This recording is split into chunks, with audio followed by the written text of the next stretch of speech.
कल्याणानिमित्त या सगळ्या मुलांकरता स्वामी दयानंद सरस्वती मानवी छात्रालय गोरगरीब मुलं इथं राहतात, तर त्यांच्याकरता आमचे पाठशाळेच्या वतीने आम्ही एक प्रोजेक्ट घेतलेलं रथ यायला आलेला आहे. पांघरुणाची सोय, थंडीची सोय करावी म्हणून थोडीशी पांघरुणच म्हणून आलेला आहे, तर त्याचा आपण स्वीकार करावा आनंदी पाठशाळेच्या वतीने. हीच आमची प्रार्थना आहे. तुमच्या सगळ्यांनी आमचा प्रोजेक्ट वापरावा हीच तुम्हाला सगळ्यांना विनंती आहे.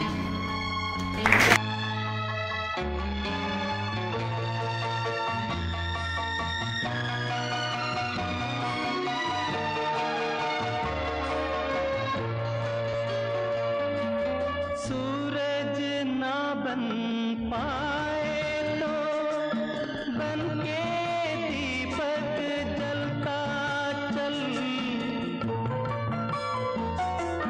सूरज ना बन पाए तो बन के दीपक जलता चल। जय जिनेंद्र बोलिए, जय जिनेंद्र के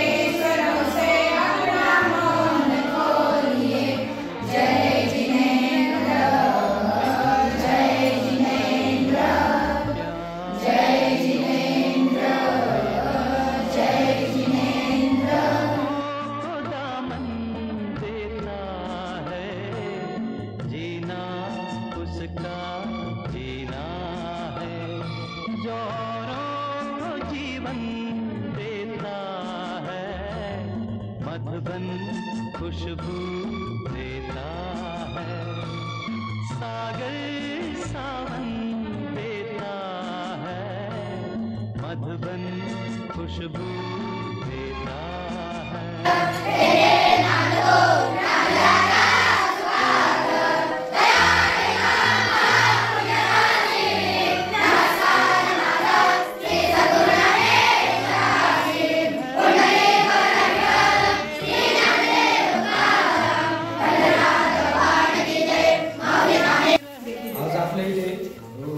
आनंद जय पाठशाला राजगुरुनगर यांच्यातर्फे विद्यार्थ्यांचे पदाधिकारी आणि लहान मुलं आहेत ते आपल्या इथे आलेले आहेत.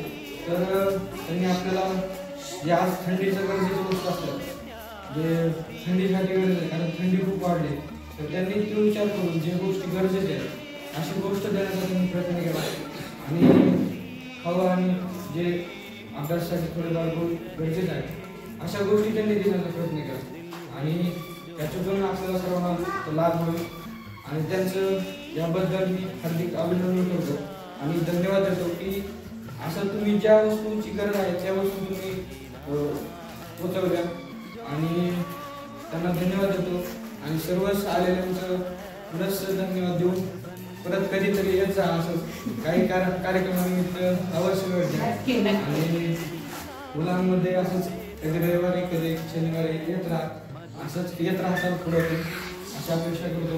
आणि आश्रमातर्फे ही मुलं सर्व आहेत ना, मला माहिती असेलच मी थोडी माहिती सांगतो की पूर्ण मुलं आहेत पुण्यातली कमी मुलं बाहेर म्हणजे मराठवाडा आणि विदर्भ ज्या भागात पाऊस नाही पडत किंवा जिकडं दुष्काळाची परिस्थिती आहे अशा भागातली मुलं आहेत आणि काहींना सिंगल पॅरेंट पण आहेत, काही गरीब आहेत, म्हणजे सर्व प्रकारची मुलं आहेत. अनाथ आहेत, काही जण आहेत, काही सिंगल पॅरेंट आहेत, असे सर्व प्रकारची मुलं आहेत. आणि त्या भागामध्ये काय होतं, दुष्काळ असल्यामुळे पिकत नाही, शेती असून पण काय होत नाही. त्यांचं शिक्षणाचं जे आहे ना ते एक प्रकारे प्रवाहातून दूर जातात. म्हणून इकडं आणून त्यांच्यावर म्हणजे एक संस्कार पण, आध्यात्मिक शिक्षण, कपाल वगैरे सर्व गोष्टी आणि त्यासोबत जे शिक्षण आहे शालेय शिक्षण हे सर्व मुलांना दिलं जातं. हे ट्रस्ट आहे आणि म्हणून जे स्वामीजींनी स्थापन केलं आहे स्वामी दयानंद सरस्वती त्याचं ऑफिस केलेलं आहे, तिथून हे सर्व चालतं.